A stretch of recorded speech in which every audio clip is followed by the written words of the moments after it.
The one negative from that Bournemouth game really was Trent Alexander-Arnold going off injured.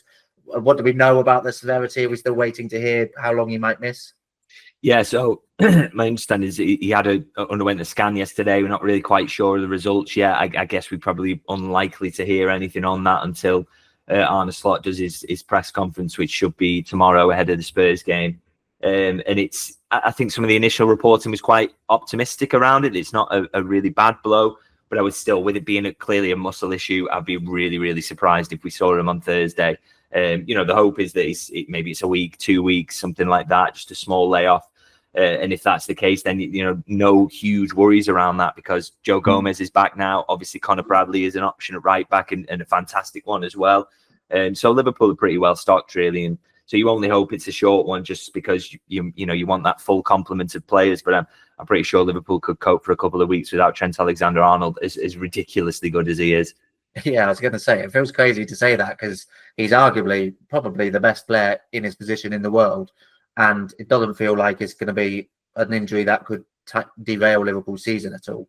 Yeah, but that speaks to the strength of the squad. I mean, it's one of those things, I continually bang this drum that I think, I see a lot of talk around, Liverpool's squad might kind of gas out at the end of this season, or they might have a collapse similar to last season. But it's chalk and cheese, isn't it, really? There's no comparison with the injuries that Liverpool had last season.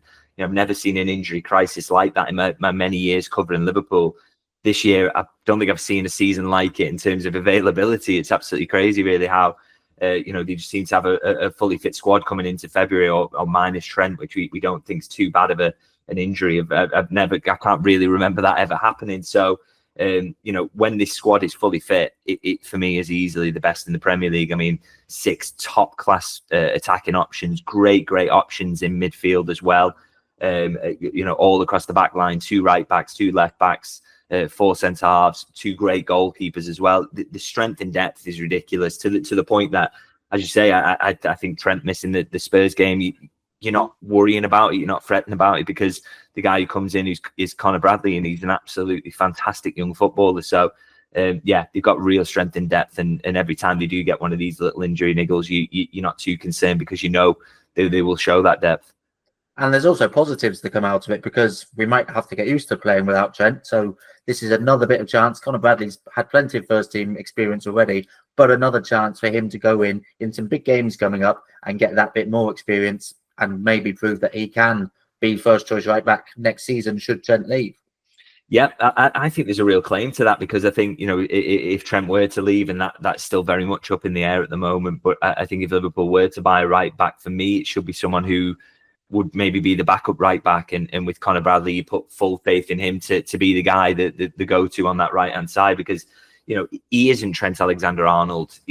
Nobody is really from that position in terms of what they offer in terms of progressing the ball, but he's just different in the way he does it. He's a dribbler more. He can come inside. He's a bit more kind of powerful in the way he runs than Trent.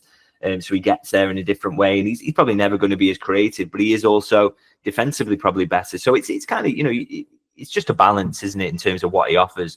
But I'm pretty certain, while he won't offer what Trent does on the ball, he can absolutely offer something that is Liverpool level in terms of being a right back, even if it's a bit more kind of orthodox and a bit more kind of like an Andy Robertson on the other side. He's a bit more profile wise like that. So, but there's no doubt in my mind that he's good enough to be Liverpool's first choice right back, should it come to that. So, an opportunity again for him to show that, and I think he'd be absolutely licking his lips going into this Tottenham tie, and a chance to help get Liverpool to Wembley.